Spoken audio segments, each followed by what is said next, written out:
Hola y sean bienvenidos a otro video más. Mi nombre es Sebastián López y junto a mi compañero Emilio Martino vamos a hablarles de unos temas muy importantes. Como siempre, hay que agradecer a la Asociación Alcance por brindarnos la oportunidad de enseñar sobre estos temas tan relevantes para las personas en la actualidad. Entonces, sin más por decir, empecemos. El día de hoy vamos a hablar sobre dos temas que os van a ser de mucha ayuda para nuestra vida. El primer tema es el ser humano y la naturaleza. El segundo es las fábricas y las sociedades industrializadas. El ser humano comparte con otros seres vivos los mismos espacios y también depende de su entorno para satisfacer sus necesidades. Su relación con el entorno natural ha cambiado a lo largo del tiempo, de acuerdo con su desarrollo. Aquí podemos ver que la biodiversidad no solo es la diversidad de especies, también la diversidad de relaciones entre ellas. En las primeras sociedades, las principales actividades para obtener alimentos fueron la recolección de frutas y vegetales, la caza y la pesca. Al realizarlas, los humanos solo recogían lo que necesitaban para subsistir, por lo que el impacto sobre la naturaleza era mínimo. Ya que el humano comparte con otros seres vivos los mismos espacios del ecosistema en el que habita, todos los seres vivos estamos relacionados e interactuamos según el ecosistema en el que vivimos.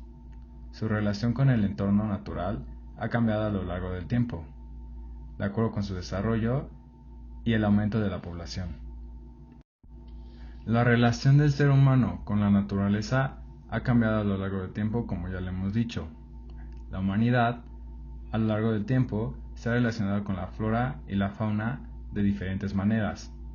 El ser humano, al igual que otros seres vivos, también depende de su entorno para satisfacer sus necesidades, como la alimentación o la vivienda. Los seres humanos aprovechan los recursos del medio en el que habitan. El ser humano aprendió a domesticar plantas, animales y microorganismos para su alimentación, pero también para otros usos, como la obtención de materiales para la construcción, vestimenta o la obtención de sustancias medicinales. Con todo lo que hemos visto del hombre a lo largo de su historia, podemos llegar a la definición de una sociedad. Una sociedad son grupos de individuos marcados por una cultura en común y características que condicionan su estilo de vida y que se relacionan entre sí. Existen dos tipos de sociedades que se dieron desde los inicios del ser humano. Estos dos tipos son las sociedades nómadas y las sociedades sedentarias. Ambos tipos de sociedades representan las distintas formas que tiene el hombre para relacionarse con la naturaleza. Podemos definir a las sociedades nómadas como el individuo o grupo humano que se desplaza continuamente a fin de asegurar su subsistencia. No vive todo el tiempo en el mismo lugar. Recorren determinados territorios ya conocidos, moviéndose según las temporadas para conseguir su alimento. Los pueblos nómadas no conocían la agricultura, cazaban, pescaban y comían de los frutos que encontraban. Esto hacía que su alimentación estuviera condicionada por su entorno geográfico. Eran recolectores. Esto significa que recogían los frutos que les proporcionaba la naturaleza, tales como frutos silvestres, raíces, larvas, huevos y crustáceos. Se resguardaban en cuevas, en épocas de frío, o bien transportaban su vivienda de un lugar a otro, por lo que debían ser muy livianas, por lo general estaban hechas con ramas y pieles de animales. Utilizaban herramientas, como hachas, hechas de piedra, y otros utensilios, hechos de madera y hueso. Su vestimenta estaba hecha con pieles de animales. Las mujeres se encargaban de la recolección de alimentos, y los hombres de la caza de mamuts, caballos, ciervos, etc. Existía una jerarquización social, donde los ancianos, por su experiencia, y las mujeres, por la reproducción, eran muy valorados. Los sedentarios habitualmente nacen, viven y mueren en un mismo lugar determinado, que es su hogar. Cuando migran, suelen hacerlo bajo circunstancias extremas, como catástrofes o invasiones enemigas. Los sedentarios fundan poblaciones, eligen vivir en comunidad compartiendo el espacio. Por eso, desarrollan tecnologías y saberes que permitan que los lugares los sostengan por tiempo indeterminado. Entre estas tecnologías se encuentra la domesticación, la agricultura, la construcción y la ganadería. En la cotidianidad, los sedentarios suelen hallarse más a gusto y crecer en un ambiente más seguro. En estas comunidades se fomenta el intercambio de saberes. También se transmiten nociones territoriales, es decir, a la noción de una comunidad cuya identidad está de algún modo vinculada a la tierra en la que viven. O sea, aquí ya se constituyen como una comunidad. Podemos ver unas diferencias con los nómadas. Los sedentarios tenían más tiempo y mejores condiciones para organizarse social y políticamente, definir leyes, debatir y formar instituciones. Además, las culturas sedentarias inventaron la escritura. La agricultura, además como método de sustento, es mucho más eficaz que la cacería, ya que produce más comida.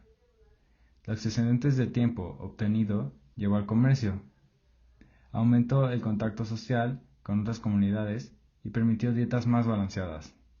Este excedente permitió liberar a algunos ciudadanos de las labores productivas agrícolas, para que se dedicaran a la invención, al entrenamiento militar, o a la religión o a las ciencias.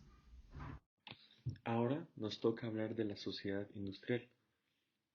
Creo que muchos sabemos que no pasamos de ser sedentarios a industriales en un solo paso. Fuimos evolucionando en diferentes tipos de sociedades hasta llegar a esta que es la industrial. Pero en este momento no importa cuántos pasos seguimos. Pero por curiosidad podemos decir cuál es el paso anterior al sistema industrial. Y esta es la sociedad feudal. Que al terminarse la sociedad feudal, existió muchísima gente que no tenía trabajo y podía participar en el mercado laboral. La sociedad industrial surgió a partir de que se empezó a usar intensivamente los recursos naturales, los recursos que nos ofrece el medio ambiente. Y estos recursos pues los empezaron a usar. Y por poner un ejemplo, a lo mejor antes talaban un árbol y tardaban 3 horas. Pero gracias a los cambios tecnológicos y sociales, empezaron a crear formas de hacerlo más rápido para poder producir más. Y estos lugares donde podían trabajar más rápido y de alguna manera más eficiente son los lugares conocidos como fábricas. Con la creación de las fábricas se creó un superinvento, pues se encontró una forma de hacer las cosas más rápido y más baratas.